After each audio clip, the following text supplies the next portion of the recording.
The inscrutable George Foreman. One is hard put to know what he really thinks. The boisterous Muhammad Ali, and one never knows what he really thinks. Hello again, everyone. I'm Howard Cosell. An in-depth look at the two fighters who will be vying come Tuesday night in Central Africa for the heavyweight championship of the world. In Central Park, New York City, on a glorious day just prior to his departure for Zaire, I spoke with Muhammad Ali about his life.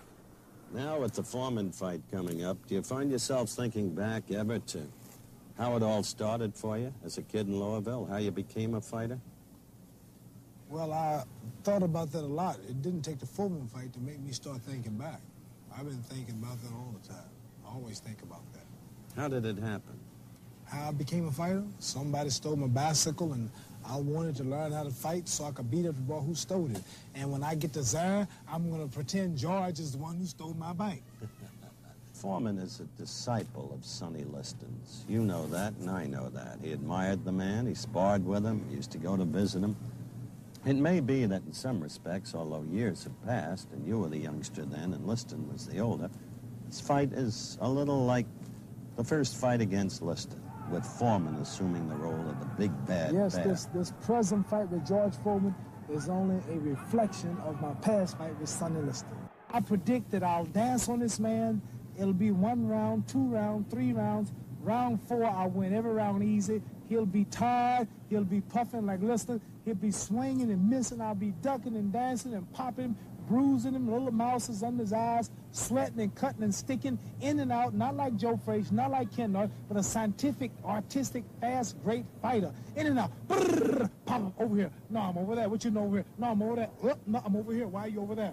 See, that kind of stuff. Pop, pop, pop, pop, pop. Well, being us both religious people, Mohammed and myself, he'll be very fortunate if I don't act as an exorcist and beat the devil out of him.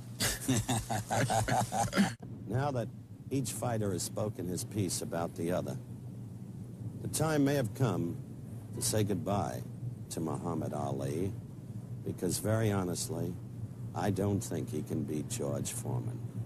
It's hard for me, as a reporter, to be totally objective in this case, because Muhammad Ali has been a significant factor in my own career.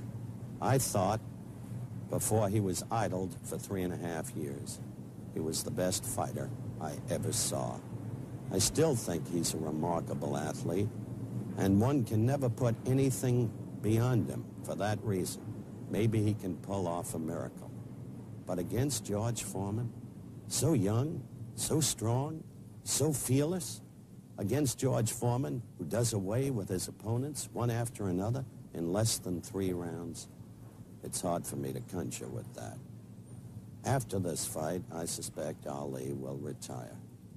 And through all of the years, my own memories of him will be as a fighter and as the strange and curious and gregarious and engaging and sometimes cruel and sometimes family man that he is. I suspect that for the rest of his life, the enthusiasm will still be there. Even when he's out of boxing, he'll be all that boxing has. Thank you.